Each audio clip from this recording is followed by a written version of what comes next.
बच्चों देखो, हम लोग चैप्टर पढ़ रहे हैं वेव। इसके अंदर मैं सुपर पोजिशन ऑफ वेव पढ़ा रहा था। Super position of wave, super position of wave पढ़ा रहा था। बच्चों वेव तीन तरीके से सुपर इंपोज होती है। पहला तरीका होता है इंटरफेरेंस, दूसरा होता है स्टैंडिंग वेव, इसी को हम लोग स्टेशनरी वेव भी कहते हैं। स्टैंडिंग वेव और स्टेशनरी वेव, ये दूसरा होता है। तीसरा होता है बच्चों बीट, तीसरा होता है बीट। तीन तरीके का सुपर पोजिशन होता है। बच्चों इंटरफेरेंस हम लोग ऑलरेडी कंप्लीट कर चुके हैं, जिन्होंने नहीं देखा है लास्ट में देख लेंगे। स्टैंडिंग वेव हम लोग अभी इसी करंट टॉपिक पे हैं। अब इसके अंदर पढ़ना है। अभी स्टैंडिंग वेव, अभी आपको हार्मोनिक्स वगैरह पढ़ना है। इसके बाद बीट पढ़ेंगे, फिर हमारा चैप्टर खत्म हो जाएगा। ठीक है, तो सबसे पहले स्टैंडिंग वेव कब फॉर्म होता है, ध्यान से सुनो। इंटरफेरेंस कब फॉर्म होता है, जब दो वेव हो। चलो बताओ, हर्ष रुक जाओ, खड़े जाओ, खड़े जाओ, खड़े होकर बताओ। हाँ, इंटरफेरेंस, इंटरफेरेंस कब होता है? हाँ हाँ, और सेम डायरेक्शन, बैठ जाओ। दो वेव हो जिनकी सेम फ्रीक्वेंसी हो, सेम वेवलेंथ हो, सेम डायरेक्शन हो, तो वो जो पैटर्न बनाते हैं मीडियम में, उसे हम क्या बोलते हैं, या रिजल्टेंट वेव को क्या बोलते हैं हम लोग? इंटरफेरेंस। इंटरफेरेंस होता है, दो टाइप का होता है, ये मैं बता चुका हूँ। स्टैंडिंग वेव कब बनता है बेटा? ऑपोजिट डायरेक्शन में और सेम डायरेक्शन फिर अपोजिट डायरेक्शन, तो सेम वेवलेंथ, सेम फ्रीक्वेंसी और अपोजिट डायरेक्शन, तो स्टैंडिंग वेव बनता है। बेटा बीट के बारे में बताया नहीं था मैंने, लेकिन याद है किसी को? बताओ अंशिका, बीट, बीट के बारे में।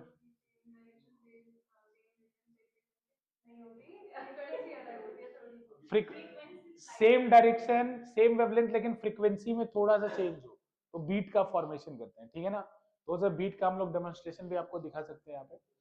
डन। तो बेटा देखो इधर ध्यान से, लास्ट क्लास में हम बता चुके थे कि स्टैंडिंग वेव कैसे बनता है। तो एक वेव जाने वाला होता है और एक वेव आने वाला होता है। जैसे रस्सी में मान लो बन रहा है, तो इसका कैसा शेप बनता है? तो इसका शेप कुछ इस तरीके से बनता है,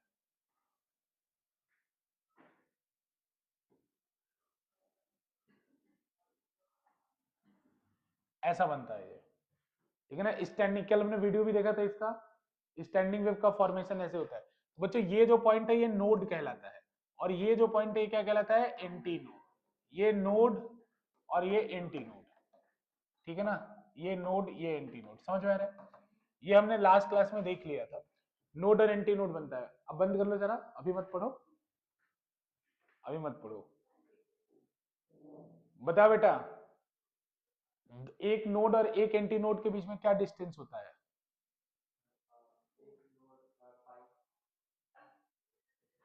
रसिका रुक जाओ, डोंट टर्न द पेजेस। अरे बेटा लैम्डा के टर्म में डिस्टेंस पाई बाई 2 कैसे होने लगा? बताओ, ये बताओ, एक नोड और एक एंटी नोड के बीच में क्या डिस्टेंस? Lambda by 4। बेटा दो नोड के बीच में क्या डिस्टेंस होता है?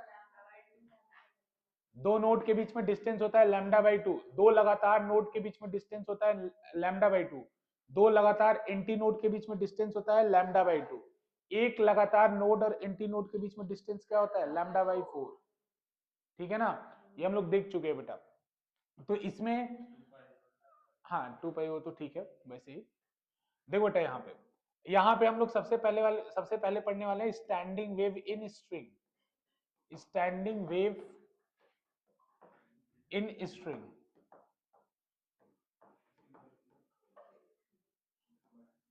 स्टैंडिंग वेव इन स्ट्रिंग से सबसे पहला टॉपिक हम पढ़ने जा रहे हैं। तो बच्चों स्ट्रिंग का एक डेफिनेट लेंथ होगा, एक डेफिनेट लेंथ होगा स्ट्रिंग का। तो बच्चों एक बार मैं कॉन्फिडेंटली बोल सकता हूं एक बात, कि यहां पे हमेशा नोड ही बनेगा। इन दोनों पॉइंट पे हमेशा क्या बनेगा? नोड। तो मिनिमम पॉसिबिलिटी स्टैंडिंग वेव की क्या हो सकती है?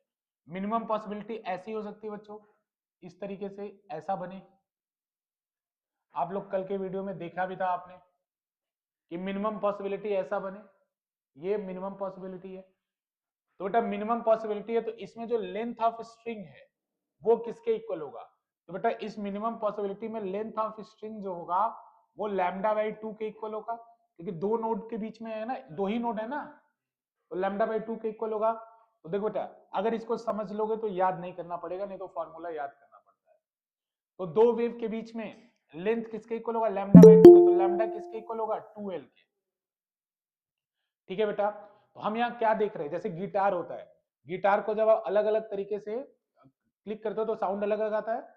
तो इसी इसी वजह से हम देख रहे हैं कि गिटार में अगर ऐसा शेप बना है, इस तरह से किसी ने उसको फ्लिक किया कि इस तरह का शेप बन रहा है, तो इस तरह का शेप बन रहा है, तो गिटार से कैसी फ्रीक्वेंसी ऑफ साउंड निकलेगी वो हम देख रहे हैं एक तरीके से। तो बेटा लैम्डा पता चल गया। तो आप लोगों को पता है मुझे फ्रीक्वेंसी निकालना है, तो फ्रीक्वेंसी और लैम्डा और स्पीड के बीच में एक रिलेशन होता है, v equal to F lambda, पता है ना? तो बेटा f इजिकल्स टू कितना हो जाएगा? f इजिकल्स टू हो जाएगा v बाई लैम्डा। तो बेटा इस सिचुएशन में अगर मैं फ्रीक्वेंसी कैलकुलेट करूं तो फ्रीक्वेंसी कितना आएगा? v डिवाइडेड बाई लैम्डा, तो यानी हो जाएगा v डिवाइडेड बाई 2l, होगा ना? और बेटा आपको पहले ही पता है स्ट्रिंग में स्टैंडिंग वेव का स्ट्रिंग में ट्रांसवर्स वेव की स्पीड का फॉर्मूला क्या होता है? स्ट्रिंग में ट्रांसवर्स वेव के स्पीड का फॉर्मूला बताओ क्या होता है? स्ट्रिंग में ट्रांसवर्स वेव के स्पीड का फॉर्मूला, ट्रांसवर्स वेव के गामा नहीं mu, under root T by mu. तो बेटा v के जगह मैं लिख सकता हूँ 1/2l, और इसका फॉर्मूला होता है under root T upon mu. बेटा t क्या होता है? टेंशन इन द स्ट्रिंग, और म्यू क्या होता है? मास पर यूनिट लेंथ। बेटा टी क्या होता है? Tension in the string. बेटा ये स्ट्रिंग है, इसमें कोई टेंशन होगा ना, खिंचाव।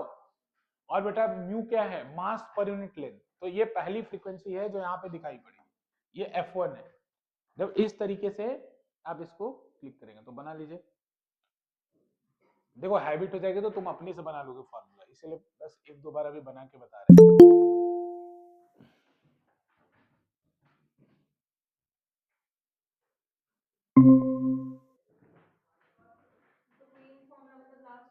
हाँ बेटा ये वाली फ्रीक्वेंसी निकलेगी इस सिचुएशन में, जब गिटार में ऐसा शेप बनेगा तो ये फ्रीक्वेंसी निकलेगी। टी बाई म्यू है बेटा, under root T by mu, speed है, स्पीड की जगह under root T by mu रखा है। करणवीर कहाँ थे? वेव की सारी क्लास मिस किए, पिछला वीडियो देखा था? सर वही देख रहा था अभी, थोड़ा सा अच्छा। देख ही लेना, नहीं तो ये कुछ भी समझ में नहीं आएगा तुम्हें। ठीक है? Yes sir. ठीक है डन। देखो इधर F1 ये बनेगा। आगे चलें, देखो सेकेंड मिनिमम पॉसिबिलिटी क्या हो सकती है बेटा? Second minimum possibility, second minimum possibility, आगे चले ना बच्चों, क्या हुआ लिख लिया? सेकेंड मिनिमम पॉसिबिलिटी, बेटा दूसरा पॉसिबिलिटी क्या हो सकता है? दूसरा पॉसिबिलिटी क्या हो सकता है? देखो स्ट्रिंग में अभी भी जो साइड साइड में वो क्या बनना है? मोबाइल ऑफ कर लो या साइलेंट कर लो। बेटा देखो सेकेंड मिनिमम पॉसिबिलिटी क्या हो सकती है? यहां यहां तो हमेशा नोड ही बनना है, किनारे पे हमेशा क्या बनना है? नोड। तो बेटा दूसरा पॉसिबिलिटी क्या हो सकता है कि इस तरह से बने?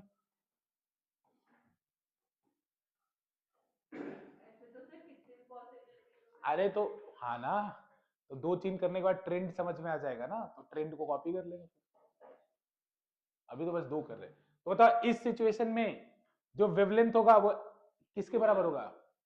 इस सिचुएशन में देखो ये पूरा लेंथ किसके बराबर होगा? देखो तो एक नोड, ये क्या है? नोड बना ना, तो दो नोड बन रहे हैं ना यहाँ पे, तो दो नोड, तीन नोड टोटल बन रहे हैं, तो दो नोड के बीच में दूरी कितनी होती है? Lambda by 2। इनके बीच में भी दूरी कितना होगा? Lambda by 2। तो टोटल लेंथ कितना हो जाएगा? लैम्डा। तो यहाँ पे एल किसके इक्वल हो जाएगा? लैम्डा के। क्यों बेटा? ये लैम्डा बाई 2 है ना, ये लैम्डा बाई 2 है ना, तो स्ट्रिंग की लेंथ किसके इक्वल होगी? लेंथ को देखो ना, स्ट्रिंग की लेंथ किसके इक्वल होगी? तो बेटा अब की बार देखो लैम्डा पिछले वाले से कम हो गया। अरे यहां से लेके यहां तक रस्सी है बेटा वो। अरे स्ट्रिंग की लेंथ बेटा क्या हुआ, समझ में आ रहा है? देखो ये लैम्डा बाई 2 होता है नोड और नोड के बीच, ये भी लैम्डा बाई 2, दोनों ऐड करोगे लैम्डा आएगा, और ये टोटल जो होगा वो लैम्डा के इक्वल है, और ये लेंथ ऑफ स्ट्रिंग के भी इक्वल है। लेंथ ऑफ स्ट्रिंग के भी इक्वल है। बेटा सेम फंडा, यहां से अगर v निकालोगे तो v कितना होगा f अपॉन लैम्डा। बेटा यहां से सॉरी सही है ना, उल्टा हो गया, f कितना हो जाएगा, f हो जाएगा v अपॉन लैम्डा, और बेटा ये किसके इक्वल हो जाएगा, v अपॉन l। तो बेटा ये फॉर्मूला किसके इक्वल हो जाएगा, 1 बाई l, सॉरी सही है 1 by l under root T by mu. ठीक है ना। पिछले वाले में देखो क्या आया था यहाँ 12 था, 12 था ना। अब तीसरा वाला करोगे फिर उसके बाद हम लोग ये फ्रीक्वेंसी निकला बेटा, सेकंड फ्रीक्वेंसी, ये सेकंड फ्रीक्वेंसी निकला है। अरे ये समझ में आ रहा है क्या कर रहा हूं मैं, कुछ नहीं कर रहा, बस ये आपको पता है कि जैसे मैंने आपको एक्सपेरिमेंट जब दिखाया था तो उसमें दिखाया था ना कि जब प्रोफेसर जो थे एक बार फ्रीक्वेंसी वेवलेंथ को बढ़ा ले रहे थे तो एक ही नोट दिख रहा था। अब वेवलेंथ को कम किया, कैसे कम किया, फ्रीक्वेंसी बढ़ा के। जब फ्रीक्वेंसी बढ़ाएंगे बेटा वेवलेंथ कम होगा तो सेम स्ट्रिंग में आप दो नोट देख पाओगे, दो एंटी नोट देख पाओगे। फिर बेटा और फ्रीक्वेंसी आप बढ़ाओ तो सेम स्ट्रिंग में आप तीन एंटी नोट देख पाओगे। समझ में आ रहा है कि नहीं। तो फ्रीक्वेंसी जब बढ़ रहा है तो वेवलेंथ कम हो रहा है, तो स्ट्रिंग अभी भी सेम लेंथ का है लेकिन आप उसमें ज्यादा वेव देख पा रहे हो। क्यों, क्योंकि आपने वेवलेंथ को कम किया है। तो इस सिचुएशन में अगर इस तरह से गिटार का शेप बनता है तो उस सिचुएशन में जो फ्रीक्वेंसी प्रोड्यूस होगी बेटा ये वाली प्रोड्यूस होगी। एक थर्ड सिचुएशन कर लो फिर नहीं करेंगे। थर्ड वाली सिचुएशन में क्या होगा,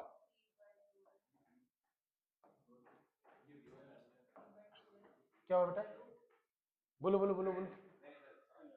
वी बाई लैम्डा बेटा होता है, हाँ बेटा क्योंकि लैम्डा इक्वल टू एल है तो वी बाई एल, हाँ, और वी की वैल्यू ऐसे कर लिया। बेटा थर्ड सिचुएशन में क्या होगा, थर्ड सिचुएशन में तीन एंटी नोड बनेगा। पॉसिबिलिटी देख रहे हैं क्या क्या हो सकता है, तो धीरे धीरे इंक्रीज करें चीजों को। तीन एंटी नोड बनेगा, बनेगा ना तीन। देखो पहला पॉसिबिलिटी के एक एंटी नोड, दूसरा दो एंटी नोड, तीसरा पॉसिबिलिटी तीन एंटी नोड। बेटा तीन एंटी नोड बनेगा तो लैम्डा बाई टू, दो नोड के बीच में डिस्टेंस कितना होता है, लैम्डा बाई टू। तो यहाँ पे टोटल आपको चार नोड बन रहे हैं। तो बेटा lambda by two plus lambda by two plus lambda by two, हाँ, 3 lambda by two will be equal to L. बस यही रिलेशन आपको निकालना होता है बेटा। तो बेटा यहाँ से एल की वैल्यू कितनी आ जाएगी, एल की वैल्यू आ जाएगी या लैम्डा की वैल्यू कितनी आ जाएगी, लैम्डा की वैल्यू निकाल लो बेटा। लैम्डा की वैल्यू हो जाएगी 2l/3। तो बेटा फ्रीक्वेंसी की वैल्यू कितनी होगी, तो तीसरे वाले फ्रीक्वेंसी को f3 कह रहा हूँ। तो फ्रीक्वेंसी की वैल्यू कितनी आएगी, फ्रीक्वेंसी की वैल्यू आएगी v अपॉन लैम्डा। तो बेटा v अपॉन 2l/3, 2l/3 तो 3 ऊपर चला जाएगा तो ये कितना आएगा बेटा, 3 into under root of T by mu upon 2l। ठीक है, अब आगे नहीं करेंगे, देखो ट्रेंड समझ में आया। पहले क्या था, देखो ये यहां नंबर बदल रहा है तो फाइनल अगर ट्रेंड को देख के मैं आंसर करूं बेटा तो फॉर्मूला हो जाएगा f n is equals to n upon 12 into under root of T by mu. Check कर लेना,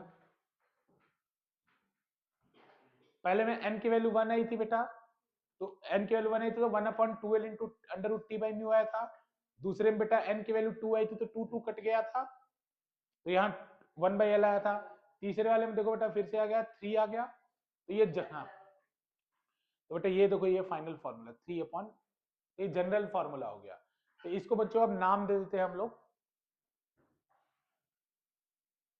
ठीक है।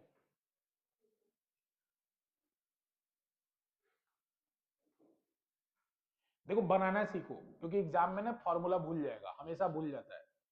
हम लोग भी जैसे कितना प्रैक्टिस कर ले लेकिन फॉर्मूला भूल जाता है, तो इसलिए हम लोगों को बस टेक्निक पता रहता है कि क्या हो रहा है। तो अब जैसे अभी आपको टाइम लग रहा है, बाद में आपको टाइम भी नहीं लगेगा चीजों को समझने में, तुरंत आपका हो जाएगा। आप देखोगे अच्छा 2 बनेगा 3 बनेगा, ऐसे बस ट्रेंड समझ में आ जाएगा।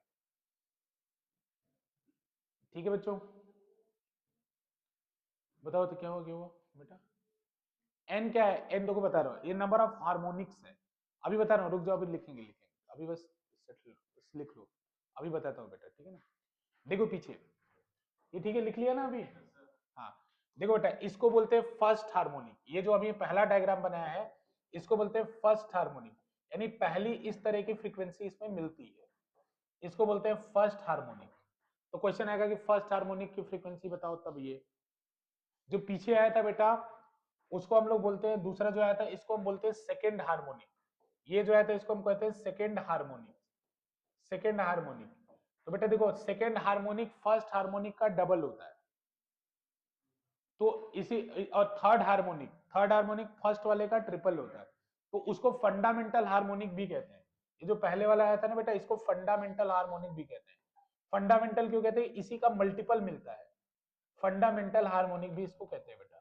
फंडामेंटल हार्मोनिक मतलब हमेशा आपको इसका मल्टीपल मिलेगा, फर्स्ट हार्मोनिक और फंडामेंटल हार्मोनिक, क्योंकि इसी का, जैसे अगर फर्स्ट हार्मोनिक मुझे कोई बता दे 50 हर्ट्ज है, तो मैं बोल सकता हूँ स्ट्रिंग के केस में दूसरा हार्मोनिक 100 हर्ट्ज जाएगा, तीसरा हार्मोनिक 150 हर्ट्ज जाएगा। तो इस तरह से मैं बोल सकता हूँ, मतलब अगर मुझे फंडामेंटल पता चल जाए और मुझे कोई बता दे कि आप पांचवें हार्मोनिक की वैल्यू बताइए, तो मैं क्या करूंगा, फंडामेंटल इंटू 5।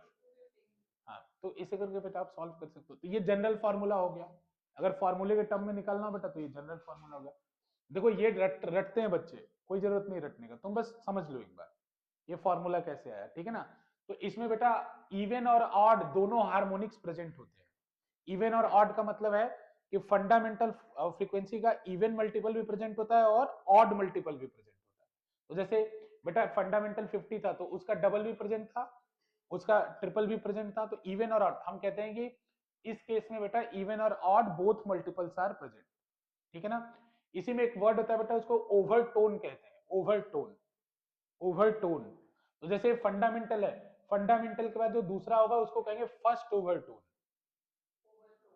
इसको कहेंगे सेकेंड ओवरटोन, मतलब पहला टोन आया उसका ओवरटोन, तो ये फर्स्ट ओवरटोन, सेकेंड ओवरटोन। तो सेकेंड हार्मोनिक्स को ये भी बोल सकते हैं फर्स्ट ओवरटोन। तो ये कभी कभी क्वेश्चन में है तो तुम समझ जाना, फर्स्ट ओवरटोन। और ये जो इसका आया बेटा इसको हम लोग कहते हैं थर्ड हार्मोनिक, क्या, थर्ड हार्मोनिक, हाँ, और सेकेंड ओवरटोन, मतलब इसे मतलब समझना। हाँ मतलब टोन मतलब उसको हम मेन फ्रीक्वेंसी मानते हैं, बाकी वो उसके ओवर में आते हैं। थर्ड वाला जो होता है बेटा वो second overtone,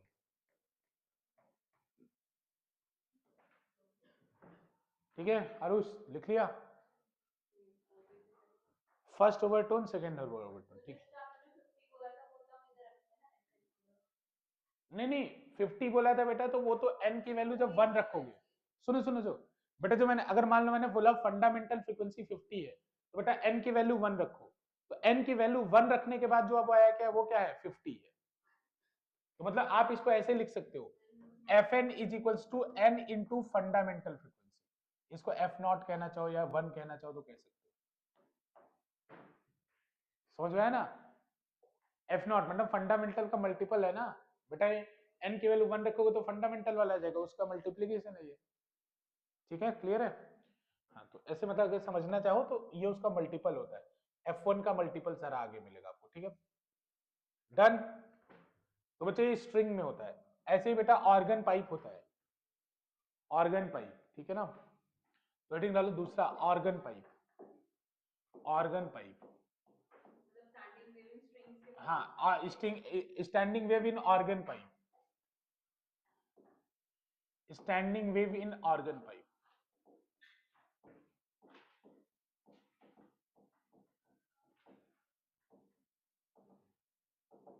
standing wave in organ pipe, organ pipe में स्टैंडिंग वेव बनाना बेटा, ठीक है, standing wave in organ pipe, ठीक। बेटा ऑर्गन पाइप मतलब क्या होता है, जैसे कि बांसुरी एक तरीके का ऑर्गन पाइप है, जो फ्लूट होता है ना वो एक तरीके का ऑर्गन पाइप है, तो उसमें भी तो अलग अलग फ्रीक्वेंसी हम प्ले कर सकते हैं, उसके लेंथ को बदल के बेटा, जैसे आप फिंगर को जब चेंज करते हो तो क्या होता है, उससे लेंथ बदलता है, ऑर्गन पाइप का लेंथ बदलता है, जिससे अलग अलग फ्रीक्वेंसी हमें सुनने को मिलती है। तो वही चीज अब देखने वाला है। तो बेटा इसमें दो टाइप होता है, पहला होता है ओपन ऑर्गन पाइप, ठीक है ना, या क्लोज कर देता हूं पहले, पहला लिखो close organ pipe, close organ pipe, closed organ pipe, closed organ pipe, ठीक है बेटा, क्लोज ऑर्गन पाइप। तो क्लोज ऑर्गन पाइप में क्या होता है, ये एक तरफ से क्लोज होगा, ऐसा नहीं कि दोनों तरफ से क्लोज कर दोगे तो फिर साउंड भी कैसे जाएगा, वे भी कैसे जाएगी, एक तरफ से क्लोज होगा। अगर ओपन रहेगा तो नीचे वाला भी खुल जाएगा, ओपन ऑर्गन पाइप में नीचे जो हमने क्लोज किया वो भी हट जाएगा, ठीक, डन, इतना समझ में आ रहा है ना।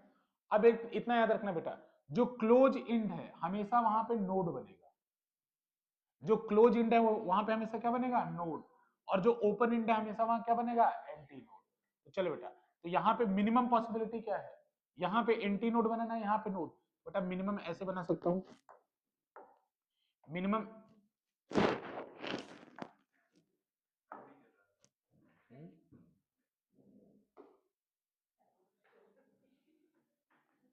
मान जा भाई, हाथ भी तो नहीं चल रहा।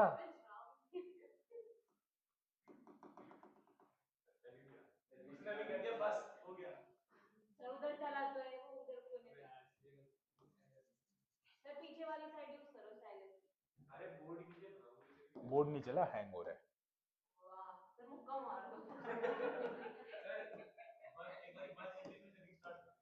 हाँ वही करना पड़ेगा, लास्ट ऑप्शन वही है हमारे पास। मैं ऐसे सोच रहा हूँ चल जाए, अगर नहीं मानेगा तो लास्ट ऑप्शन तो वही है। इसको ठंड लग गई।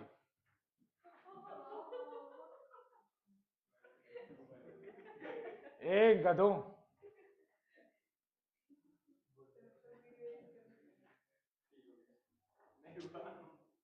बंद नहीं किया था ना वो, बस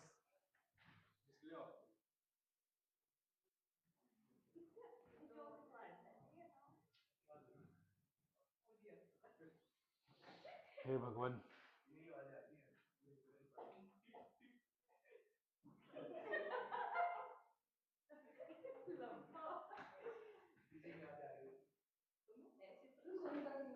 और क्या मिमिक और कर रहा है, आवाज सारी बंद कर दिया सर, साइन लैंग्वेज बेटा शांत, मान जाओ यार।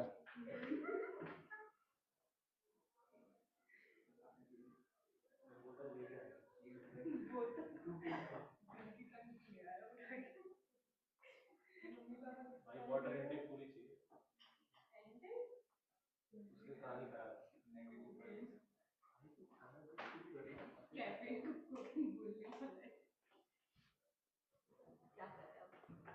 वेट, साइन लैंग्वेज भी पढ़ते हैं। देखो चलो चलो बना, तुम लोग खुद बना, बना नहीं सकते, चलो देखो जहां पे क्लोज एंड है वहां क्या बनेगा, नोड, और जहां ओपन है वहां क्या बनेगा, एंटी नोड। ठीक है, तो वी से ऐसे बनाओ, मतलब ऊपर ऐसे बनाओ, दिखाओ दिखाओ दिखाओ जरा, कोई बनाया है तो दिखाना, राम दिखाना। हाँ अंशिका ने करेक्ट बनाया है, हाँ करेक्ट करेक्ट करेक्ट, बिल्कुल कर्व जाएगा, कर्व। अरे वेव रहेगी ना यार, दिखा देना, दिखा देना बच्चों को, उधर भी दिखा देना।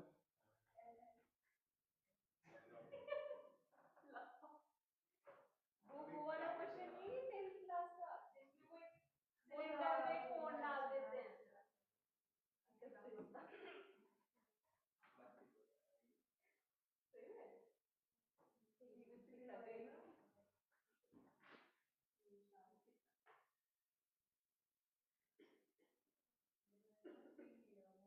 अरे पीछे का लिख लिया था ना सारा, मानेगा नहीं है, आ गया। देखो इधर ध्यान से, बेटा क्लोज्ड आर्गन पाइप है, तो जहां ओपन होगा वहां पे हमेशा क्या बनेगा,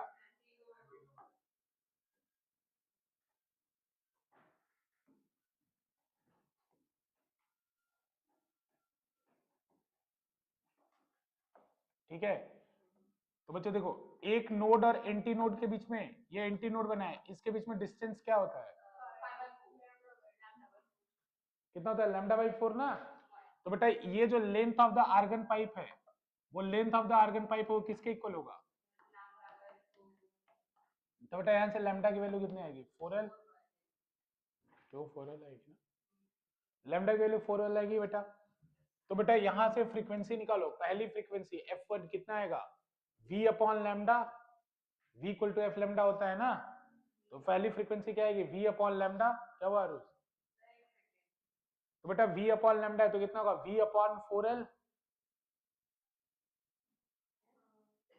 v upon 4 है, हाँ डन। तो 1 by 4 है और फिर वही under root v upon e। अच्छा बेटा वो स्ट्रिंग का फॉर्मूला था, यह स्ट्रिंग है क्या, यहाँ बेटा v क्या है, स्पीड ऑफ साउंड होगा यहाँ पे। Rod G/P। बेटा ये रॉड भी कहाँ है, ये खाली जगह है, ये बताया था ना, ये फ्लूट है, इसमें एयर की स्पीड यूज होगी। हाँ एयर की, यानी अगर यूज कभी करना पड़े तो under root gamma RT/m, under root gamma RT/n, या डायरेक्ट आपको देगा क्वेश्चन में कि एयर की स्पीड आपकी 27 डिग्री सेल्सियस पे होती है 342 मीटर पर सेकेंड। ये या तो डायरेक्ट देगा कि एयर की स्पीड 342 मीटर पर सेकेंड कितने पे होती है, एट 27 डिग्री सेल्सियस, लेकिन 0 डिग्री सेल्सियस पे इसकी स्पीड कितनी होती है, 332 मीटर पर सेकेंड एट 0 डिग्री सेल्सियस। ये गिवन होगा, या तो गिवन होगा, या तो बेटा आपको ये फॉर्मूला पता है लॉन्गिट्यूडनल वेव का, अरे साउंड जैसा है ना ये, तो लॉन्गिट्यूडनल वेव का फॉर्मूला क्या होता है, गामा RT/m, या तो इसको यूज करना पड़ेगा। तो इसीलिए मैं वैल्यू को पुट नहीं कर रहा यहाँ पे, v के टर्म में ही छोड़ रहा हूँ, क्योंकि most of the time v आपको डायरेक्ट गिवन होगा, मोस्ट ऑफ द टाइम। किसी किसी टाइम आपको कैलकुलेट करा सकता है, otherwise most of the time में डायरेक्ट गिवन होगा। गामा क्या है, एडियाबेटिक कोफिशिएंट, जैसे मोनोएटॉमिक के लिए कितना होता है 5/3, और हाँ डायटॉमिक के लिए ठीक है। ठीक है बच्चों, दूसरा चले आगे, सेकेंड। सेकेंड देखो, सेकेंड अगर हम बात करते हैं दूसरी फ्रीक्वेंसी इसमें क्या बनेगी, तो दूसरी पॉसिबिलिटी बच्चों खुद बनाओ, आप दूसरी पॉसिबिलिटी नहीं बना सकते दूसरी, क्यों डायग्राम बनाओ बेटा, ऊपर क्या बनना है, नोड एंटी नोड, तो दूसरी पॉसिबिलिटी क्या होगी,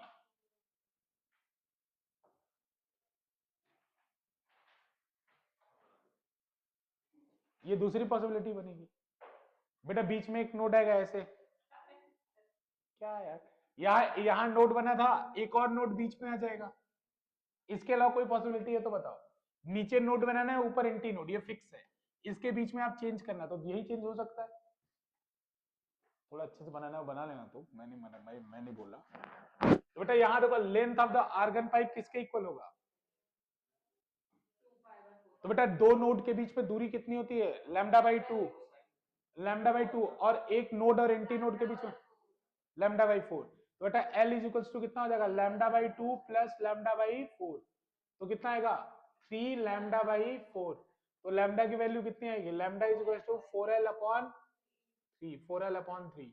तो बेटा फ्रीक्वेंसी की वैल्यू कितनी आएगी सेकंड केस में, F2 is equals to V/λ, तो बेटा V कितना है, V वही है, लैम्डा की वैल्यू रख दो, हाँ 3V/4L। जहां दिक्कत हो बता देना मुझे, 3V/4L, ठीक है डन। देखो यहीं से ट्रेंड मिलना शुरू हो गया, अगर आगे नहीं जाना है तो। पहला मिला था V/4L, दूसरा मिला 3V/4L, तीसरा क्या मिलेगा 5V/4L, चौथा, यानी यहां पे केवल कौन सी फॉर्मूला चाहिए, क्या बेटा, क्या बेटा 4/3 कैसे हुआ, ये समझ में आया तुम्हें, ये कैसे लिख रहा है, देखो बेटा दो नोड के बीच में डिस्टेंस कितना होता है, λ/4, सॉरी λ/2, दो नोड के बीच में डिस्टेंस कितना होता है, λ/2, एक नोड और एक एंटी नोड के बीच में डिस्टेंस कितना होता है, λ/4, तो बेटा ये λ/2 प्लस λ/4 मिलके लेंथ बना रहे हैं ना टोटल, बेटा टोटल इसका लेंथ किसके इक्वल है, λ/2 प्लस λ/4, समझ में आया, ये λ/4 बस वही किया है बेटा, ऐड किया है, सॉल्व किया, ऐड कर दिया, तो 3 λ/4 इक्वल टू L, तो लैम्डा इक्वल टू कितना हो जाएगा 4L/3, लैम्डा क्यों निकाल रहा हूं, क्योंकि बेटा F निकालना है, V/λ करूंगा तो F आ जाएगा, इस वजह से आ रहा 3 देखो आगे नहीं करूं ना, डायरेक्ट कर दूं ना, डायरेक्ट कर दे रहा हूं, Fn इज इक्वल्स टू, यहां पे हमेशा ऑड नंबर आ रहा है ना, 2n-1, तो ऑड नंबर लिखने का तरीका क्या होता है, 2n-1 या 2n+1, तो क्योंकि हमें वैल्यू 1 से डालना है इसीलिए 2n-1 प्रेफर करेंगे, अब इंटू V/4L, बच्चों 2n-1 क्यों लिखा है, क्योंकि ऑड नंबर चाहिए अपना, तो ऑड नंबर लिखने का तरीका होता है 2n+1 या 2n-1, ठीक है ना, हाँ, तो वैल्यू जब 0 से डालनी होती है तो +1 लेते हैं, 1 से डालना होता है तो -1, तो यहाँ हम 1 से स्टार्ट करें इसीलिए -1 ले रहे हैं, ठीक है ना, तो इसमें फंडामेंटल हार्मोनिक कौन सी होगी बेटा, पिछली वाली फर्स्ट हार्मोनिक, ये क्या होगी, फर्स्ट हार्मोनिक होगी, या इसी को आप क्या कह सकते हो, फंडामेंटल, फंडामेंटल होगी ये, फंडामेंटल हार्मोनिक। दूसरे का नाम क्या होगा बेटा, नहीं, दूसरे का नाम होगा थर्ड हार्मोनिक। बेटा पहले वाले का 3 गुना मिला ना डायरेक्ट, टू वाला गायब हो गया ना, तो इवन हार्मोनिक्स तो खत्म हो गया ना। बेटा पहला वाला V/4L था, दूसरा डायरेक्ट कितना है, 3V/4L, तो 2V/4L तो आया ही नहीं, यानी सेकेंड हार्मोनिक्स खत्म हो गया। डायरेक्ट क्या मिला बेटा, थर्ड हार्मोनिक, या इसको क्या बोलोगे, सेकेंड ओवरटोन, सॉरी हाँ फर्स्ट फर्स्ट।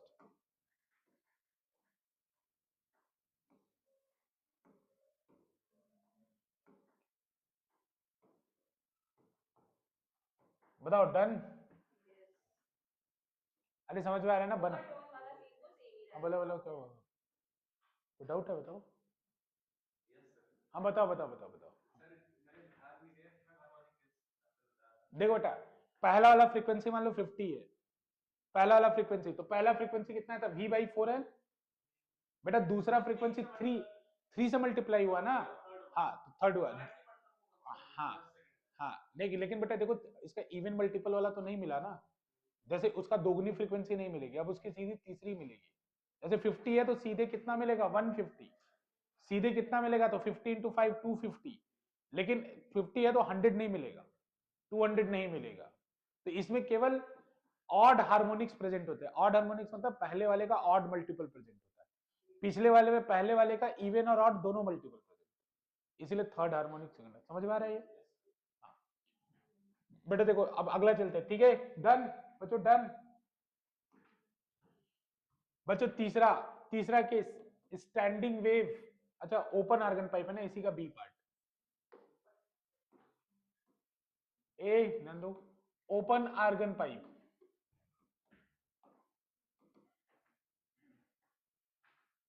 ठीक है, तो दोनों तरफ ढक्कन खोल दो,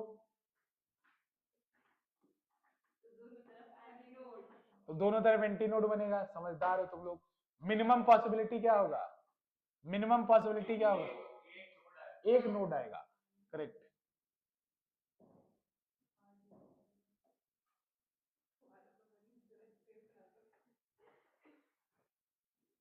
बेटा ये मिनिमम पॉसिबिलिटी है, एंटीनोड, एंटीनोड, नोड, ये मिनिमम पॉसिबिलिटी है। बेटा बताओ नोड और एंटीनोड के बीच में दूरी क्या होती है, λ/4, तो बेटा 2 बार λ/4 होगा, λ/2, तो बेटा λ/4 plus λ/4 is equals to L, तो यहां से कितना होगा, λ/2 इज इक्वल्स टू L, तो बेटा लैम्डा इज इक्वल्स टू कितना हो जाएगा, 2L। बेटा वही पुरानी कहानी, पहली फ्रीक्वेंसी कितनी हो जाएगी, V/λ, तो बेटा कितना हो जाएगा, V/2L।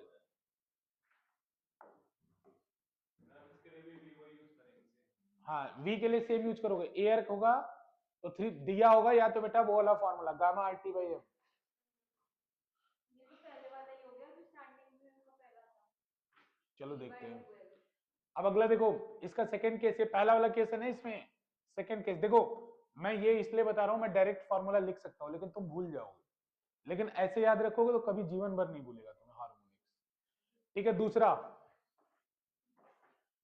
बेटा दूसरा करो, अरे बना लोगे ना, दूसरा ट्राई करना जरा,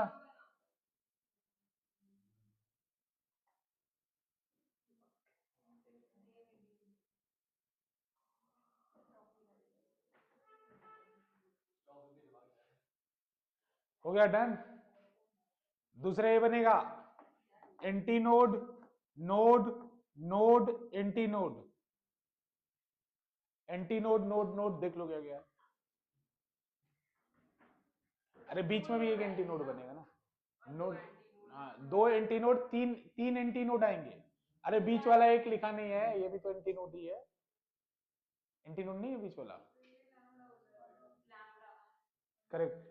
देखो λ/4, इसमें क्या होगा, λ/4 नोड और एंटीनोड के बीच में दूरी plus λ/2 plus λ/4 is equals to L। ये फिर जो आपने बीच वाले लिया बेटा, कहाँ लिया? बेटा ये लैम्डा बाई 4, ये लैम्डा बाई 2, डबल आया ना उसका। सर देखो आप खुद देखो जो हाँ। पहले वाला है उसका लैम्डा बाई 4, तो उस नोड से जो आपने वो डॉट डॉट लाइन बनाई है उधर धक्का नहीं लेंगे? अरे भगवान, लंबा ठीक है ठीक है, इसको लेंदी करके ठीक है। देखो बेटा, lambda by 4 plus lambda by 4 plus lambda by 4 plus lambda by 4, 4 bar lambda by 4 हो गया, कितना आएगा लैम्डा, और उसी को डायरेक्ट कर लिया था नोड से anti node lambda, lambda by 2। नहीं तुम्हें अगर वैसे ही पसंद तो ठीक है, वैसे ही कर लो, कोई दिक्कत नहीं, ठीक है। तो बेटा यहां से कितना आएगा, लैम्डा इक्वल टू एल। बेटा अगर लैम्डा इक्वल टू एल आएगा तो F2 कितना आएगा देख लो, V अपॉन लैम्डा, तो V अपॉन एल। बेटा उसी की तरह जा रहा है, समझ में आ रहा है, पहला फिर इवन मल्टीपल फिर ऑड मल्टीपल, बनाने की जरूरत नहीं है, डायरेक्ट फॉर्मूला लिख दो, डायरेक्ट फॉर्मूला खुद लिख दो। Fn इज इक्वल्स टू कितना हो जाएगा, Fn इज इक्वल्स टू हो जाएगा NV अपॉन 2L। इसमें ये फर्स्ट हार्मोनिक था, ये फर्स्ट हार्मोनिक था, इसका ये सेकेंड हार्मोनिक होगा। अरे भाई वही नॉमेनक्लेचर जो स्ट्रिंग वाला था, जो स्ट्रिंग में था वही था, सारे हार्मोनिक प्रेजेंट होंगे इसमें, इवन मल्टीपल भी प्रेजेंट होंगे और ऑड मल्टीपल भी प्रेजेंट होंगे, इवन और ऑड दोनों ही मल्टीपल प्रेजेंट होंगे यहाँ पे, ठीक है, ठीक है बेटा।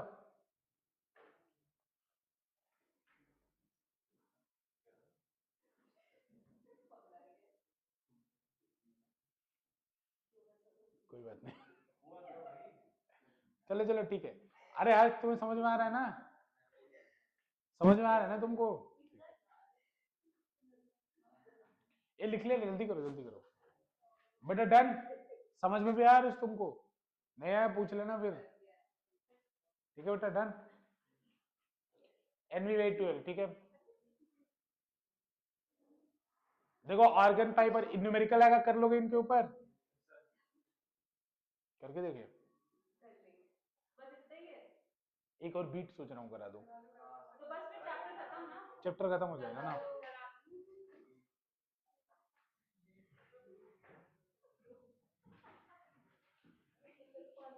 बच्चों तीसरे तरह का सुपर पोजिशन क्या होता है, बीट।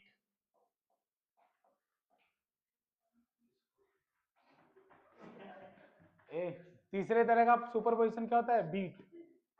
बीट क्या होता है लिखो, लिखा हुआ है, लिखो, when two wave, when two wave have same direction, when two wave, जल्दी लिखो, when two wave have same direction, same wavelength, same direction same wavelength, same direction same wavelength, but slightly different frequency, same direction same wavelength but slightly different frequency, then the resultant wave pattern is called beat,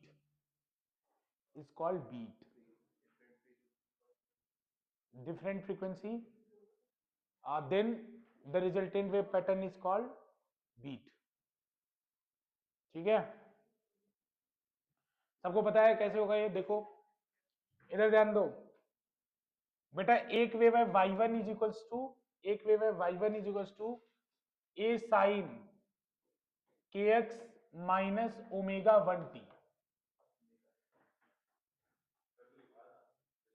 हाँ standing में बेटा, तो देखो ये wave positive x में जा रही है, ये पॉजिटिव एक्स में जा रही है, दोनों का डायरेक्शन क्या है, अपोजिट है।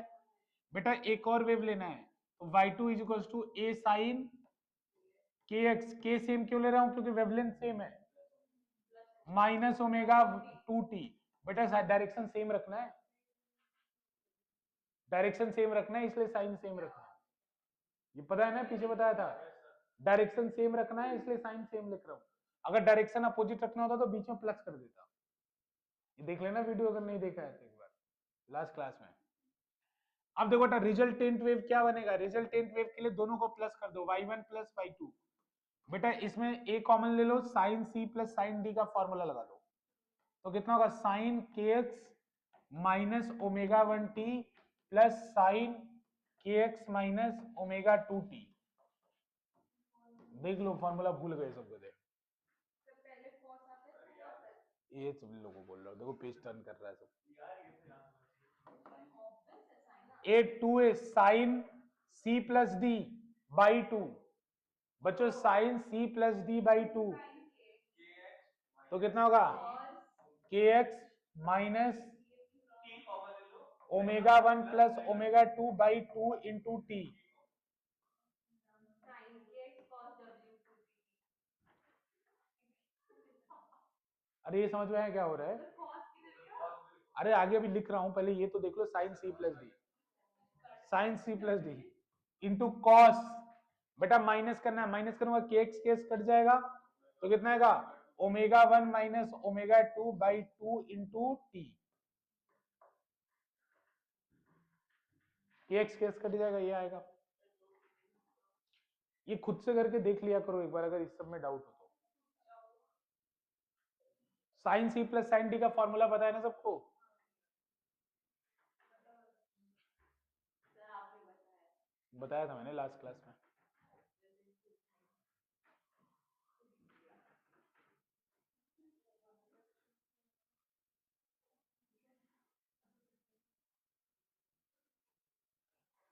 बेटा जितने लोग को नहीं आया था, नहीं पता है, sine C plus sine D formula क्या होगा, sine two sine C plus D upon 2 into sine sorry cos, इधर लिख दो cos C minus D upon 2। यही फॉर्मूला लगाया मैंने। हो गया डन?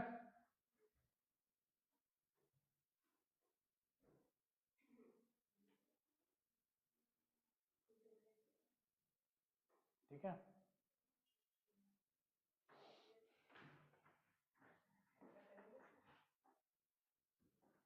इसमें भी दो तरह के होंगे।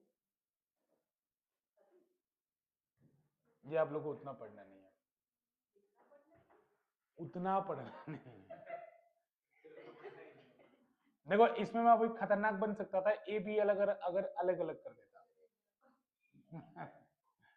तो एम्पलीट्यूड, ठीक है कोई बात नहीं, चलो इधर देखो ध्यान में बेटा, ये डन। अब देखो इसमें एम्पलीट्यूड एक साथ कर लो, तो एम्पलीट्यूड कितना आएगा 2a कॉस, कॉस वाले टर्म को इधर कर लो, 2a cos omega 1 minus omega 2 by 2 into T. अभी मत लो कॉमन, कहां से, मतलब कॉस से बाहर निकाल लूं? कैसी कैसी बात। साइन के x minus omega 1 plus omega 2 by 2 into T. ये फाइनल देखो, तो ये वेव की इक्वेशन है, ये इसका क्या है एम्पलीट्यूड, ये जो है यहाँ पे क्या है इसका एम्पलीट्यूड है। सर cos भी नहीं ले सकते। क्या कॉस में ही तो लिया है अरे मतलब sin को पहले। बेटा, ये वेव है ना, ये वेव की इक्वेशन दिख रही है ना आपको, ये वेव जैसा दिख रहा है ना, इसमें के एक्स है, इसमें ओमेगा 1 प्लस ओमेगा 2, तो ये वेव की इक्वेशन जैसे दिख रही है, और ये उसका क्या है एम्पलीट्यूड आया, एम्पलीट्यूड आया ना बेटा, ये वेव जैसी दिख रही है ना, ये एम्पलीट्यूड है, तो ये एम्पलीट्यूड होता है, साइन के आगे जो लिखा होता है वो क्या होता है एम्पलीट्यूड होता है, ये बेटा ये एम्पलीट्यूड है। लेकिन इसका एम्पलीट्यूड, एम्पलीट्यूड किसका क्या डिनोट करता है बेटा, एम्पलीट्यूड डिनोट करता है एनर्जी को। अगर एम्पलीट्यूड खत्म हो गया मतलब वेव खत्म हो गई, एनर्जी वेव की खत्म हो गई, एम्पलीट्यूड रहा मतलब वेव की एनर्जी रही। तो बच्चों देखो यहां पे आप देख रहे हो कि एम्पलीट्यूड टाइम का पीरियोडिक फंक्शन आ गया, टाइम का पीरियोडिक फंक्शन आ गया ना बेटा, तो एम्पलीट्यूड कभी मैक्सिमम होगा कभी जीरो हो जाएगा, कभी मैक्सिमम होगा कभी जीरो हो जाएगा, तो इसी को हम बोलते हैं waxing and waning, waxing and waning, waning नहीं जानते हो? वैक्सिंग एंड वैनिंग मतलब कि एम्पलीट्यूड आता है और गायब हो जाता है, वैक्सिंग एंड वैनिंग। एक गाना भी तो है हॉलीवुड का, माई पेशेंस इज वेनिंग।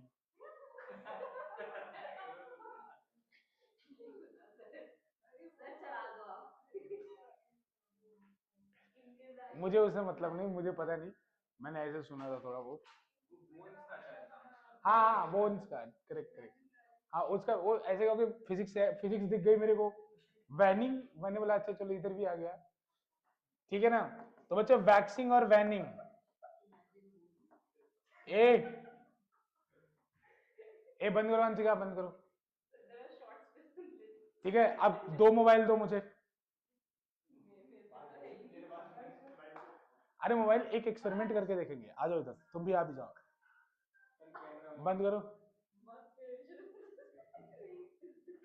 हाँ करेक्ट करेक्ट, वर्क किया है एक्सपीरियंस। इधर आओ इधर आओ। सर वो कैमरा बंद कैमरा तुम अरे मैं एक्सपेरिमेंट करके दिखा रहा हूँ बीट का। आप वेट वेट सर मेरे को बीट मत करना। खड़े जाओ, सर्च करो गूगल पे, तरफ देख रहा है कैसा ये वीडियो ये तो पे खुद में से भाई से रुक जाओ, सर्च करो टोन जनरेटर, सर्च करो बेटा टोन जनरेटर, ए शांत, सर्च करो टोन जनरेटर ध्यान से, ठीक है, पहला वाला ये वाला प्ले करना, ठीक है। अभी देखो हम 2 फ्रीक्वेंसी प्ले करेंगे, जैसे हमें 2 सोर्स, दो वेव चाहिए ना, ध्यान से सुनो, हमें 2 वेव चाहिए ना, तो एक वेव मेरा मोबाइल बनाएगा और एक वेव राम का मोबाइल बनाएगा। सुनो ध्यान से सुनोगे तब समझ में आएगा, ठीक है बेटा। हमें 2 वेव चाहिए, ठीक है ना, 2 वेव चाहिए ना, बीट को देखने के लिए आ जाओ बेटा, आ जाओ। 2 वेव चाहिए, तो एक फ्रीक्वेंसी देखो, एक फ्रीक्वेंसी मेरा मोबाइल बनाएगा और एक राम की फ्रीक्वेंसी राम का मोबाइल बनाएगा, ठीक है। गधे बेटा, इसका साउंड फुल कर लो सर कितना? साउंड 100 कर लो, ठीक है। सुनो सर कितना? इधर सुनो ध्यान से, पहले पहले मैं प्ले करके दिखा रहा हूँ, फिर सुनो इधर बच्चों, पीहू देखो ध्यान, फ्रीक्वेंसी सुनाई पड़ रही है। इस ऐप में मैं अपनी फ्रीक्वेंसी को चेंज कर सकता हूँ, देखो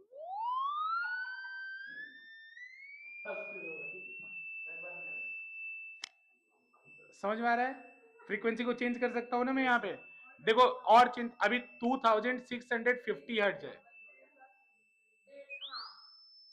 ये 5000 हर्ट्ज है, हम कहाँ तक सुन सकते हैं? 20,000, ठीक है ना। 20 कर दो। सुनो ध्यान से बेटा, जैसे जैसे मैं फ्रीक्वेंसी बढ़ाता जाऊंगा स्पीकर की साउंड कम होती जाएगी, क्योंकि स्पीकर की इतनी कैपेसिटी नहीं है कि ज्यादा फ्रीक्वेंसी को ज्यादा वॉल्यूम पे प्ले कर सके, ठीक है ना। तो जैसे जैसे मैं देखो फ्रीक्वेंसी बढ़ाऊंगा, साउंड फ्रीक्वेंसी बढ़ी, साउंड कम हो गया, ऐसे चल रही है दिमाग में।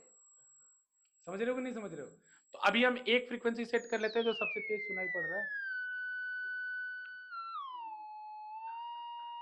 तो मैं 950 के लगभग सेट कर लेता हूँ। सर क्लिक करके चेंज कर। हाँ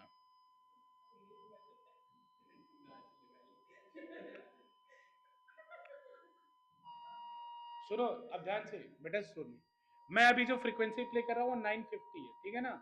तो अभी देखो मैं अपना मन कर लेता हूँ, राम भी अभी 950, आपको जब 1000 पे ले 1500 पे लेके, ठीक है। तो मैं अपनी फ्रीक्वेंसी फिक्स रखूंगा, मैं अपनी फ्रीक्वेंसी फिक्स रखूंगा, या आप अपनी फ्रीक्वेंसी फिक्स कर लो। कर ले सर। कितने कर लिया? 300 300। 1500। चेक करना प्ले करके, आवाज तेज करना, वॉल्यूम तेज। राम का फ्रीक्वेंसी 1500 है अभी, ठीक है ना, मेरा 900 है, ध्यान से सुनो। अब दोनों लोग एक साथ प्ले करेंगे बेटा, चलो प्ले करो, अलग अलग सुनाई पड़ रहा है, सुनाई पड़ रहा है ना। राम की फ्रीक्वेंसी कितनी है? 1500, मेरी फ्रीक्वेंसी है 950, देखो दोनों लोग, ठीक। अब मैं अपनी फ्रीक्वेंसी बढ़ा रहा हूं, देखो तुम सेम रखना बेटा, अभी 1200 हुआ, 1200, लगभग 1400, ठीक है।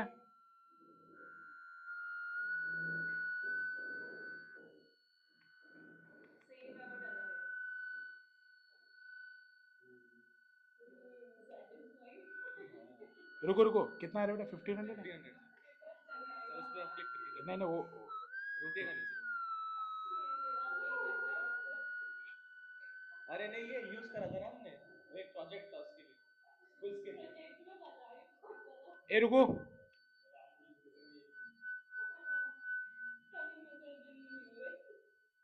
बेटा प्ले हो रहा है? Yes sir.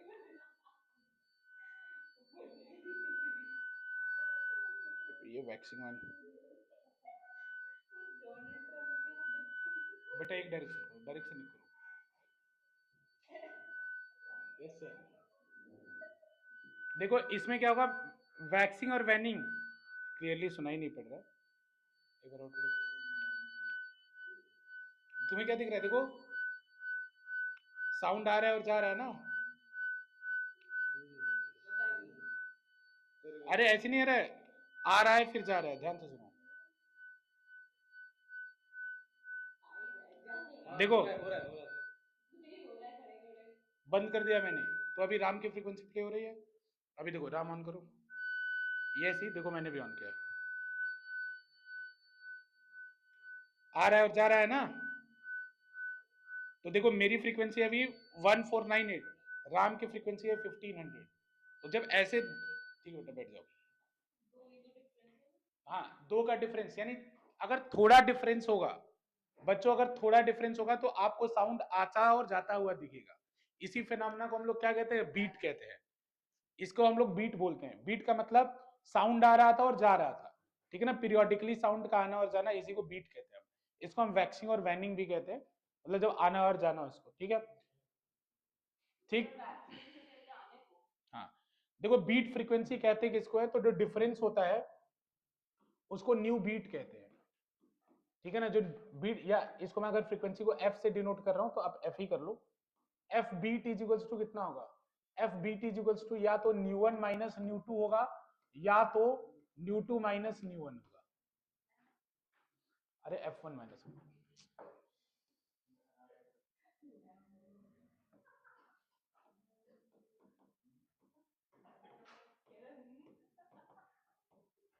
बेटा F two minus F one होगा, ठीक है ना। जैसे दो फ्रीक्वेंसी है तो या तो एफ वन बड़ा होगा या एफ टू बड़ा होगा, डिपेंडिंग अपॉन दिस। हाँ तो देखो इसमें बस यही चेक करना होता है जब न्यूमेरिकल आएगा, तो इसमें बस ये चेक करना होता है कि कौन सी फ्रीक्वेंसी बड़ी है। अगर F1 बड़ा होगा तो ये वाला फॉर्मूला लगेगा, F2 बड़ा होगा तो ये वाला फॉर्मूला लगेगा। तो आप कैसे चेक करोगे?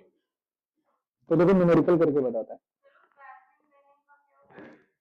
बेटा। मैग्नीट्यूड जब मैक्सिमम हो रहा था तो वैनिंग, और जब जीरो हो जा रहा था तो वैक्सिंग। बेटा मैग्नीट्यूड मैक्सिमम और मिनिमम हो रहा था ना, तो मैग्नीट्यूड जब मैक्सिमम हो रहा है तो वैनिंग, मिनिमम हो रहा है तो वैक्सिंग।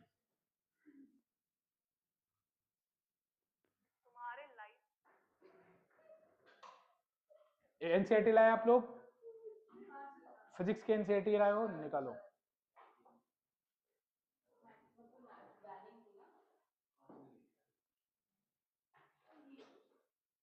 ठीक है बेटा, डॉक्टर लोग एक मिनट मैं इसमें खोल रहा हूँ।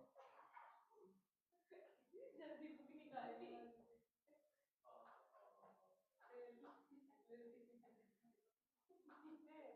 धीरे एवरेज ग्राम बिहेवियर फ्रीक्वेंसी कम है। ए पीयू बात नहीं, पीयू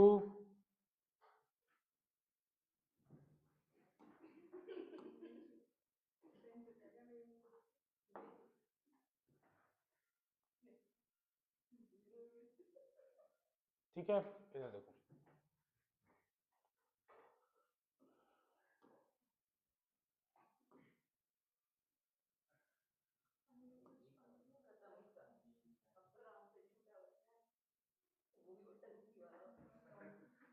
सर ने अपना लॉगिन कर दिया यहाँ पे। मैं तो उठा देंगे।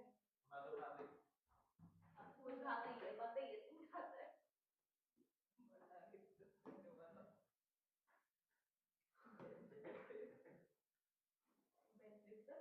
बात तो नहीं। पीयू बात नहीं। चलो बेटा क्वेश्चन करेंगे इसमें। सर लास्ट क्वेश्चन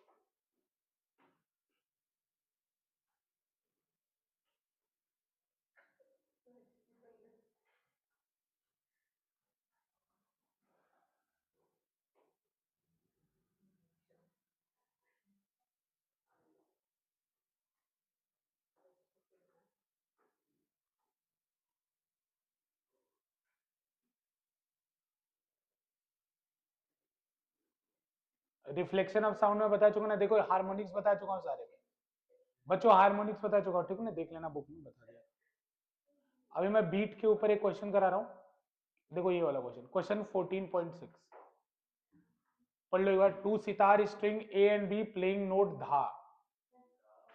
अरे सारे गामा पादा निसा धा होता है ना, तो धा सारे नोट का मतलब क्या? अलग अलग फ्रीक्वेंसी होता है, तो धा की एक अलग फ्रीक्वेंसी होती है। तो दो सितार स्ट्रिंग है, सितार समझ रहे हो ना, सितार स्ट्रिंग समझ रहे हो ना, वो ए और बी वो नोट धा को प्ले कर रहे हैं, धा को, तो slightly out of tune and produce beat frequency of 5 hertz, मतलब दोनों फ्रीक्वेंसी दोनों से आउट ऑफ ट्यून है। हाँ, यानी F1 माइनस F2 और F2 माइनस F1 हमें पता नहीं है, समझ में आ रहा है? तो दोनों क्या करे बेटा, 5 हर्ट्ज की बीट फ्रीक्वेंसी आ रही है। नहीं नहीं बेटा, ये कहाँ 3 कहाँ दिया है, अरे पढ़ो तो सही पूरा question. The tension of the string B is slightly increase, B के टेंशन को बढ़ा दिया गया। The beat frequency is found to decrease to 3 hertz. तो देखो इसमें गेस करना होता है कि कौन सा वाला फॉर्मूला अप्लाई हो रहा है, ठीक है। तो देखो मेरे पास न्यू बीट कितना दे रखा है, पहले केस में देखो न्यू बीट कितना दे रखा है, न्यू बीट दे रखा है, न्यू बीट दे रखा है बच्चों 5 हर्ट्ज दे रखा है ना। तो इसमें दोनों हो सकता है, न्यू ए माइनस न्यू बी भी हो सकता है। अरे न्यू लिख रहा हूं या मैं दूसरा लिख रहा हूं, और न्यू बी माइनस न्यू ए, देखते हैं। अरे फ्रीक्वेंसी के लिए न्यू भी लिख सकते हो, बात ठीक है ना, परेशान मत। हाँ, तो देखो अगर बी के टेंशन को इंक्रीज करा हो तो बीट फ्रीक्वेंसी कम हो गई ना बेटा। हाँ, यानी बी की फ्रीक्वेंसी, टेंशन बढ़ाने से बी की फ्रीक्वेंसी बढ़ी, ए ध्यान दो इधर, टेंशन बढ़ाने से बी की फ्रीक्वेंसी बढ़ी ना, तो बी की फ्रीक्वेंसी बढ़ी तो बीट फ्रीक्वेंसी कम हुई। तो बेटा इस वाले सिचुएशन में अगर बी का फ्रीक्वेंसी बढ़ता तो बीट फ्रीक्वेंसी बढ़ जाता, लेकिन इस वाले सिचुएशन में अगर बी का फ्रीक्वेंसी बढ़ेगा तो बीट फ्रीक्वेंसी कम होगा। बताओ हर्ष क्यों क्यों ऐसा होगा? ये वाला फॉर्मूला क्यों नहीं लिया, ये वाला क्यों ले रहे हैं? रुको रुको रुको, पीयू तुम बताओ, इसको बताओ, अगर नहीं बताना तो सीधे जाके लास्ट बेंच पे बैठ जाना। न्यू ए माइनस न्यू बी या न्यू बी माइनस न्यू ए में कौन बड़ा है? क्यों? चलो पीछे बैठो, जाओ एकदम यहाँ से हटो, चलो यहाँ से हटो, फ्रंट बेंच से हटो। अब साथ में मत बैठना या आगे मत बैठना, इतना नहीं हंसना है, इतना है तो बेटा पीछे बैठ के ऐसा करो, माइक में आवाज नहीं आएगा। चलो पीछे जाओ, पीछे जाओ।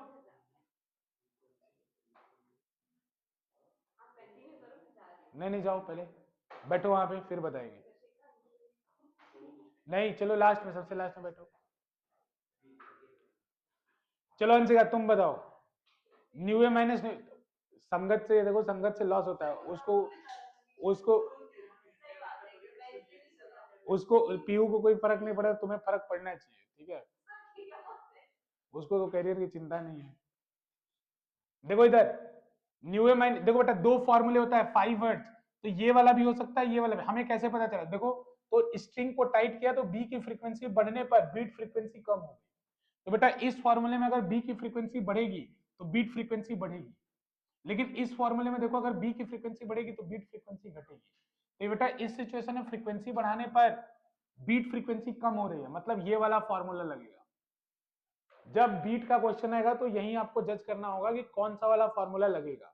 तो अभी ये वाला लगेगा, तो ये वाला लगेगा, तो क्वेश्चन हो गया 5 हर्ट्ज है। देखो अब न्यू ए कितना दिया है, न्यू ए दिया है 427, तो बेटा 427 माइनस न्यू बी, बेटा न्यू बी की वैल्यू कितनी आ जाएगी, 427 माइनस 5, तो कितना आ जाएगा 422,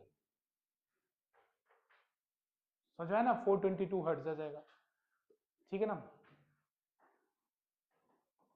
लिख लो इसको, मतलब तरीका याद रखो, या तो ये होगा, या जैसे बोलेगा कि दो ट्यूनिंग फॉर्क है, ट्यूनिंग फॉर्क आप समझते हो ना, जो यू शेप का होता है, उसको पैड पे जब हम लोग हिट करते हैं तो वाइब्रेट करता है, ठीक है। जब बेटा उसमें बोलेगा कि एक एक ट्यूनिंग फॉर्क पे वैक्स लगा दिया गया, वैक्स मतलब समझ रहे हो ना, मोम लगा दिया गया, तो मोम लगाने पे उसकी फ्रीक्वेंसी कम हो जाएगी, तो तुम उससे जज करना, जिसपे मोम लगाया होगा उसकी फ्रीक्वेंसी घट गई, तो तुम देखना बीट फ्रीक्वेंसी बढ़ रही है या घट रही है, ठीक है ना। तो क्वेश्चन आएगा तो उसके हिसाब से देख लेना, ठीक है, देख लेना ध्यान से इसका बीट फ्रीक्वेंसी, ठीक है। ये वैक्स, ये उसका ग्राफ है बेटा, वैक्सिंग एंड वैनिंग का, कहीं पे गायब हो जा रहा है और कहीं पे आपका ये वेव आएगा, ठीक है। तो बस इसमें एक और न्यूमेरिकल कर लो। हाँ बेटा अभी बताया ना, एम्पलीट्यूड का क्या आया था, फंक्शन आया था ना, एम्पलीट्यूड में, वेव के एम्पलीट्यूड में फंक्शन आया था ना, पीरियोडिक फंक्शन। तो बेटा जब पीरियोडिक फंक्शन आएगा तो एक बार वो फंक्शन जीरो भी होगा, तो जीरो हो गया यहाँ पे, फिर वो मैक्सिमम होगा। हाँ, तो बेटा ये एम्पलीट्यूड होता है ना वेव का, तो वो फंक्शन क्या बता रहा है कि एम्पलीट्यूड लगातार वेव का चेंज हो रहा है ना, और वो पीरियोडिकली कॉस के साथ चेंज कर रहा है।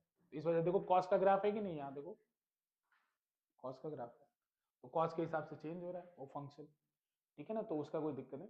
ठीक है, क्लियर, ये वाला फॉर्मूला लगा, आंसर ये आएगा। ठीक है, इसमें एक ऊपर भी क्वेश्चन है, इसको भी कर लो, हार्मोनिक्स पे शायद, ये वाला क्वेश्चन करो 14.5।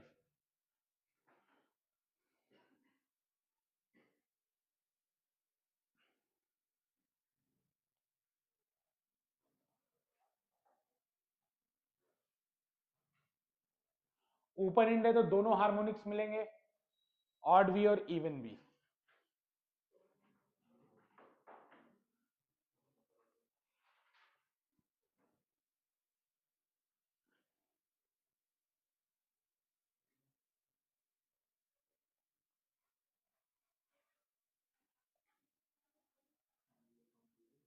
बेटा जनरल फॉर्मूला यूज करो, जनरल, हाँ, एनवी अपॉन 2L वाला। तो बेटा एन की वैल्यू निकालनी है, यहाँ पे देखो फ्रीक्वेंसी दे दिया है, पूछा है कौन सी फ्रीक्वेंसी इतने हर्ट्ज पे ऑसिलेट करेगी, तो बेटा एक किलो को बदल देना 1000 से मल्टीप्लाई करके, तो 1100 आ जाएगा। तो फ्रीक्वेंसी 1100 दिया है, लेंथ कितना दिया है 30 सेंटीमीटर, स्पीड दे रखा है 330, तो बेटा v भी दिया है, l भी दिया है, और f, हाँ हाँ, लेंथ की यूनिट बदलनी पड़ेगी बेटा, बेटा लेंथ की यूनिट बदलनी पड़ेगी, किलो हर्ट्ज को भी हर्ट्ज में रखना पड़ेगा। 200 आ रहा है, एन की वैल्यू 200 आ रही है, इसका मतलब इसका 200वां जो फ्रीक्वेंसी होगा, 200वां हार्मोनिक्स, वो इससे कोइंसाइड कर रहा होगा। नहीं, वो तो नंबर बताना था ना, नंबर बताना था कौन सा फ्रीक्वेंसी है। वी दे रखा है 330 देखो, हाँ, एल दे रखा है, वी दे रखा है, सब कुछ दे रखा है, ऐसे ही क्वेश्चन जनरल जनरल आते हैं, ठीक है ना। देख लो अपना आंसर, इसमें आंसर भी तुम लोग सेकंड 200 बता रहे हो, गजब, तो 30 को नहीं बदला था क्या तुम लोगों ने मीटर में, बेटा किलो हर्ट्ज को अब करो, सेकंड आ रहा है आंसर इसका, बेटा 30 को मीटर में बदलो ना, अब आ रहा है सेकंड, देखो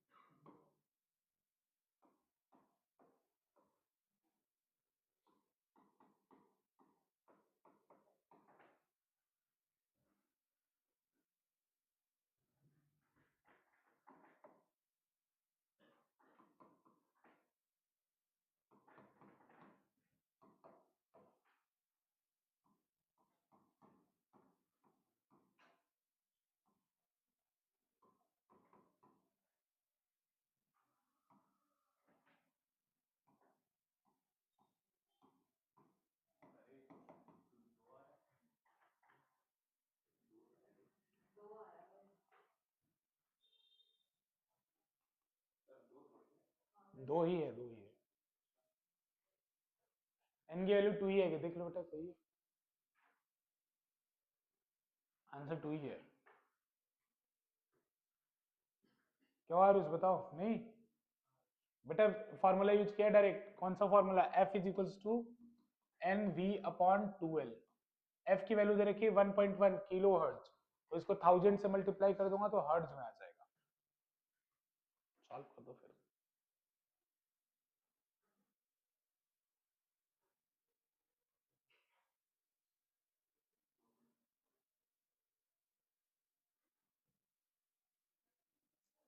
ठीक है, डन, ठीक है ना, ठीक है बेटा, तो ये ऐसे जनरल जनरल क्वेश्चन आएगा, इसका पूरा क्वेश्चन कर लेना, ये खत्म हो गया हमारा। कौन सा डॉपलर, करके देखेंगे, ठीक है, डॉपलर डॉपलर अगर करना भी हो तो लंबा टॉपिक है, डॉपलर लंबा टॉपिक है, अगर करना भी होगा तो नेक्स्ट क्लास लग जाएगी, केटीसी पहले करा था ना, ठीक है बच्चों, सारे क्वेश्चन कर लेना, देखो इसमें भी बीट फ्रीक्वेंसी का क्वेश्चन है, ऊपर ये सब क्वेश्चन है, कर लेना इसको एक बार।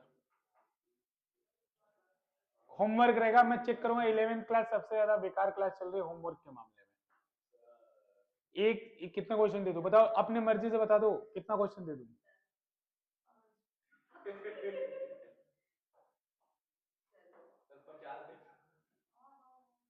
15 कर लो,